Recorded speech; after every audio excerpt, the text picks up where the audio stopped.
Dear students, hope you are well and doing great. The video on the topic Communication 1 nerves contain instructive and educational content that is both shareable and easy to retain. So let's start. Neurons. Neurons are the functional unit of nervous system. There are three types of neurons: sensory neurons, interneurons and motor neurons. Sensory neurons को activate करते हैं environmental stimuli, जो कि कुछ भी light, touch, कुछ भी हो सकता है. इंटरन्यूरॉन्स जो ये सेंसरी न्यूरॉन्स से सिग्नल रिसीव करते हैं और इन्हें मोटर न्यूरॉन्स को ट्रांसमिट कर देते हैं. Motor neurons processed information send करते हैं to the effectors of the body. Structure of neurons. Neuron जो है वो मेनली थ्री पार्ट्स पर मुश्तमिल होता है. सेल बॉडी जो कि न्यूक्लियस पर मुश्तमिल होती है. एक्सोन्स जो कि लॉन्ग सिलेंड्रिकल प्रोसेसेस होते हैं जो सिग्नल्स लेके जाते हैं away from the cell body. Dendrites जो कि एक्सटेंशंस होती हैं सेल बॉडी की. ये ट्री लाइक स्ट्रक्चर्स होते हैं और ये सिग्नल्स लेके जाते हैं टुवर्ड्स द सेल बॉडी. कुछ न्यूरॉन्स जो हैं इनको माइलिन ने कवर किया होता है. एक मटेरियल है जो कि लिपिड्स और लाइपोप्रोटीन से मिलकर बना होता है. ये स्विफ्ट कम्युनिकेशन को फैसिलिटेट करता है. माइलिन शीट पर कुछ पीरियोडिक गैप्स प्रेजेंट होते हैं जिन्हें कि हम नोड ऑफ फ्रेनवियर कहते हैं. सिनेप्टिक नोड जो ये जंक्शन होती है between the terminal of the neuron with either other neuron, muscle और ग्लैंड.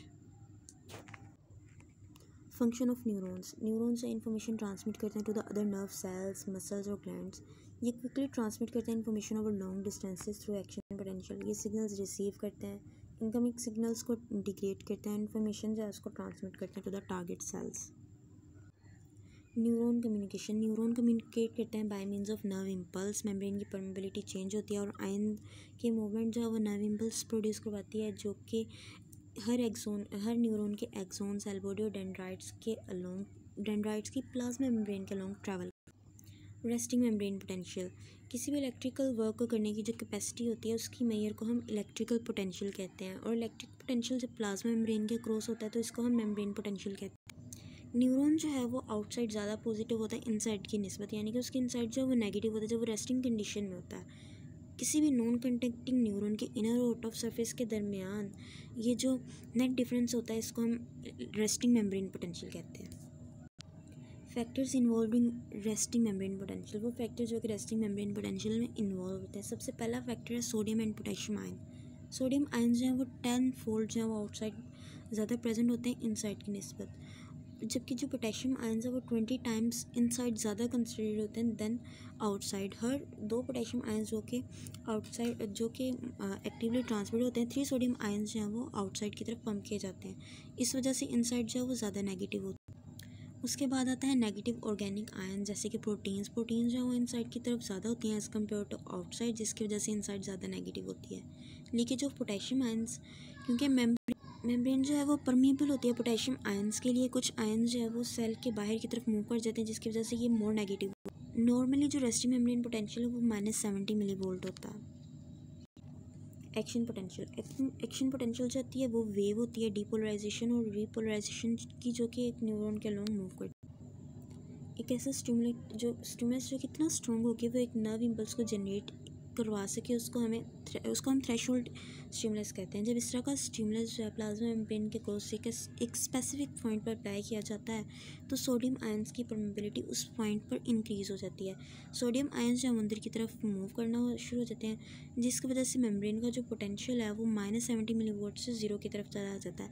मेम्ब्रेन की पोलैरिटी में ये जो लॉस होता है इसको हम डीपोलराइजेशन कहते हैं. डीपोलराइजेशन के बाद कुछ सोडियम चैनल्स जो हैं वो ओपन होते हैं और ज़्यादा सोडियम आयन्स जो हैं इनसाइड की तरफ मूव करना शुरू हो जाते हैं. Shortly after sodium ions move inside, sodium gates जो हैं वो क्लोज हो जाते हैं और पोटेशियम चैनल्स जो हैं वो ओपन हो जाते हैं और पोटेशियम आयन्स जो है वो बाहर की तरफ मूव करना शुरू हो जाते हैं जिसकी वजह से ये दोबारा पॉजिटिव हो जाती है और मेम्ब्रेन जो है वो रीपोलराइज्ड हो जाती है. हर एक्शन पोटेंशियल के बाद कुछ टाइम इंटरवल होता है जिसके दौरान जो है एक्शन पोटेंशियल को दोबारा से जनरेट करवाना मुश्किल होता है क्योंकि मेम्ब्रेन जो हाइपरपोलराइज्ड हो जाती है यानी कि मोर नेगेटिव हो जाती है. इस पीरियड को हम रिफ्रैक्टरी पीरियड कहते हैं. उसके बाद आ जाता है transmission of action potential. Her action potential जो है जब वो ट्रैवल करता है लॉन्ग एन एक्सन तो इसके टर्मिनल पर पहुंच जाता है. ये जो टर्मिनल होता है इसको हम एंड बल्ब कहते हैं. सिनैप्स जो है वो जंक्शन होती है between the action of one neuron and the dendrites of another neuron, यानी कि एक न्यूरॉन का एक्सन और जो दूसरा न्यूरॉन है उसके डेंड्राइट के दरमियान जो जंक्शन होती है उसको हम सिनैप्स कहते हैं. एंड बल्ब और जो दूसरा न्यूरॉन है, नेक्स्ट न्यूरॉन है, उसके दरमियान जो स्पेस होती है उसको हम सिनेप्टिक क्लेफ्ट कहते हैं. न्यूरॉन्स जो कि एक्शन पोटेंशियल लेके जा रहे होते हैं टुवर्ड्स द सिनैप्स, उन्हें प्री सिनेप्टिक न्यूरॉन कहते हैं। ये इनिशिएट करवाता है रिस्पॉन्स जो पोस्ट सिनेप्टिक न्यूरॉन होता है उसके रिस्पेक्टिव सेगमेंट में, जो कि सिनैप्स से अवे की तरफ मूव कराता है। प्री सिनेप्टिक सेल जो है ये हमेशा से ही न्यूरॉन होता है, ये हमेशा न्यूरॉन ही होता है, जबकि पोस्ट सिनेप्टिक जो वो न्यूरॉन भी हो सकता है, मसल भी हो सकता है, ग्लैंड भी हो सकता है, कुछ भी हो सकता है, लेकिन जो प्री सिनेप्टिक सेल है वो हमेशा न्यूरॉन ही होता है। टाइप्स ऑफ सिनेप्सिस, सिनेप्सिस जो है वो इलेक्ट्रिकल भी हो सकती है और केमिकल भी हो सकती है। इलेक्ट्रिकल सिनेप्सिस ये डायरेक्टली ट्रांसमिट करती है नर्व इम्पल्स को एक न्यूरॉन से दूसरे में। जब पॉजिटिवली चार्ज्ड आयंस होते हैं वो एक न्यूरॉन से दूसरे न्यूरॉन पर मूव करते हैं, ये दोनों डायरेक्शन में नर्व इम्पल्स जो है उसको ट्रांसमिट करवा सकती है। केमिकल सिनेप्स जो है इसमें सेल्स जो है वो कम्युनिकेट करते हैं bye means of a chemical agent, यानी और ये जो केमिकल एजेंट जिनकी मदद से कम्युनिकेट करते हैं इनको हम न्यूरोट्रांसमीटर कहते हैं। और ये न्यूरोट्रांसमीटर रिलीज़ कौन करते हैं? प्री सिनेप्टिक न्यूरॉन जो होते हैं वो ये न्यूरोट्रांसमीटर रिलीज़ करवाते हैं। नर्व इम्पल्स जब प्री सिनेप्टिक न्यूरॉन में ट्रैवल कर रही होती है और ये एंड बल पर पहुंचती है तो ये स्टोरेज वेसिकल्स होते हैं उनको फ्यूज़ करवा देती है प्लाज्मा मेम्ब्रेन के साथ। ये स्टोरेज वेसिकल जो है इनमें से फिर न्यूरोट्रांसमीटर रिलीज़ होते हैं मैक्सोकाइटोसिस इन द सिनेप्टिक क्लेफ्ट। और जो रिसीविंग न्यूरॉन होता है यानी कि पोस्ट सिनेप्टिक न्यूरॉन होता है उस पर रिसेप्टर साइट्स प्रेजेंट होती है। जब ये न्यूरोट्रांसमीटर उन रिसेप्टर साइट्स पर जाके अटैच होते हैं तो फिर नर्व इम्पल्स जो है वो उस न्यूरॉन में ट्रांसमिट हो जाती है। इसी तरह न्यूरॉन जो है वो अगले से अगले न्यूरॉन में ट्रांसमिट होती जाती है। इनवर्टिब्रेट का नर्वस सिस्टम, जो simplest type of nervous system है वो पाया जाता है हाइड्रा में और जेलीफिश में, और ये नर्व नेट की फॉर्म में होता है। इनमें डिस्टिंक्ट सेंट्रल या पेरिफेरल रीजन्स नहीं होते और इनमें कोई भी चीज़ जो कि ब्रेन से रिजेंबल करे नहीं पाई जाती। अकाइनोडर्म जैसे कि सी स्टार होते हैं, इनमें सेंट्रलाइज्ड ऑर्गेनाइजेशन प्रेजेंट होती है नर्वस सिस्टम की। एक रिंग होती है न्यूरॉन्स की जो कि सी स्टार के सेंटर में प्रेजेंट होती है, और इसमें से बंडल ऑफ न्यूरॉन्स यानी कि बहुत ज़्यादा न्यूरॉन्स जो हैं जिन्हें कि हम रेडियल नर्व्स कहते हैं वो हर आर्म में एक्सटेंड करती है। कुछ इंसेक्ट, वर्म और मोलस्क जैसे कि स्विड्स हो गए इनमें गैंग्लिया प्रेजेंट होते हैं जो कि न्यूरॉन की सेल बॉडीज़ के क्लस्टर्स होते हैं। नर्वस सिस्टम जो है उसके जो पेरिफेरल कंपोनेंट होते हैं वो गैंग्लियंस की एक्सटेंशन से बनते हैं जो कि सेंसरी इन्फॉर्मेशन को लेके जाते हैं नर्वस सिस्टम में। अब आ जाता है वर्टिब्रेट का नर्वस सिस्टम। तो वर्टिब्रेट का जो नर्वस सिस्टम है इसकी टू मेन डिवीजन है, central nervous system and peripheral nervous system. Central nervous system जो है वो ब्रेन और स्पाइनल कॉर्ड से मिलकर बनता है, जबकि जो पेरिफेरल नर्वस सिस्टम है ये बॉडी में मौजूद जितनी भी नर्व्स हैं ब्रेन और स्पाइनल कॉर्ड को निकाल के उनसे मिलकर बनता है, यानी कि सारी बॉडी की जो नर्व्स हैं वो मिलकर पेरिफेरल नर्वस सिस्टम बनाते हैं except the brain and the spinal cord. ये नर्व्स जो है आगे से टू ग्रुप्स में डिवाइड होती हैं, sensory nerves and the motor nerves. Sensory nerves जो है ये इन्फॉर्मेशन ट्रांसमिट करते हैं to the central nervous system, जबकि जो मोटर नर्व्स होती हैं ये सेंट्रल नर्वस सिस्टम से कमांड्स ले के जाती हैं, यानी कि बॉडी के दूसरे पार्ट्स को इन्हें कमांड्स देनी होती हैं। मोटर नर्व्स जो हैं इनको डिवाइड किया गया आगे वोलेंट्री नर्वस सिस्टम है एंड इनवोलेंट्री नर्वस सिस्टम है। वोलेंट्री नर्वस सिस्टम जो है ये कमांड्स लेके जाता है सेंट्रल नर्वस सिस्टम तक, जबकि यानी कि कोई भी इंफॉर्मेशन बॉडी से ये लेके जाता है सेंट्रल नर्वस सिस्टम तक, जबकि इनवोलेंट्री नर्वस सिस्टम जो है ये दूसरे मसल्स वगैरह जो है इनको स्टिमुलेट करवाता है। स्पाइनल कोड जो है ये सेंट्रल नर्वस सिस्टम का एक पार्ट है जो कि एक्सटेंड करता है फ्रॉम ब्रेन टू नियर और इनटू द टेल, यानी कि ये हेड से शुरू होता है और टेल तक जाता है। इसका जो क्रॉस सेक्शन है वो ये शो करता है कि न्यूरल कैनाल होती है जिसमें सेरिब्रोस्पाइनल फ्लूइड प्रेजेंट होता है, ग्रे मैटर होता है जो कि सेल बॉडीज़ पर मुश्तमिल होता है और डेंड्राइट्स पर मुश्तमिल होता है। इसके अलावा वाइट मैटर होता है जो कि ग्लायल सेल्स और माइलिनेटेड एक्सोन्स होते हैं उन पर मुश्तमिल होता है, और ये इन्फॉर्मेशन को कोऑर्डिनेट कराता है ब्रेन के डिफरेंट रीजन्स में। स्पाइनल कॉर्ड से एक्सटेंड करती हैं वेंट्रल और जो है dorsal root of spinal nerves जिनमें मोटर और सेंसरी फाइबर प्रेजेंट होते हैं। इसके अलावा 3 लेयर्स ऑफ प्रोटेक्टिव मेम्ब्रेन्स जिनको हम मेनिंजेस कहते हैं ये स्पाइनल कॉर्ड को कवर करती हैं। इनके नाम्स क्या हैं? ड्यूरा मैटर, अरेक्नोइड एंड पिया मैटर। ड्यूरा मैटर जो है ये टफ फिब्रस मेम्ब्रेन है, अरेक्नोइड जो है ये मिडल लेयर होता है और ये डेलिकेट होती है और ये इनर मोस्ट लेयर के साथ कनेक्ट करती है। पिया मैटर जो है ये स्मॉल ब्लड वेसल्स पर मुश्तमिल होती है और ये नरिश करती है स्पाइनल कॉर्ड को। ये स्पाइनल कॉर्ड का जो है स्ट्रक्चर है ये यहाँ पे वाइट मैटर भी शो किया गया है, ग्रे मैटर, स्पाइनल नर्व्स, ये सब डोर्सल रूट, ये सब कुछ जो है इसमें शो किया गया है। स्पाइनल नर्व्स हैं, ये मिक्स्ड नर्व्स होती हैं, ये सेंसरी, मोटर और ऑटोनोमिक सिग्नल्स जो है वो मतलब पहुंचाती हैं, उनका तबादला करती हैं between the spinal cord and the body.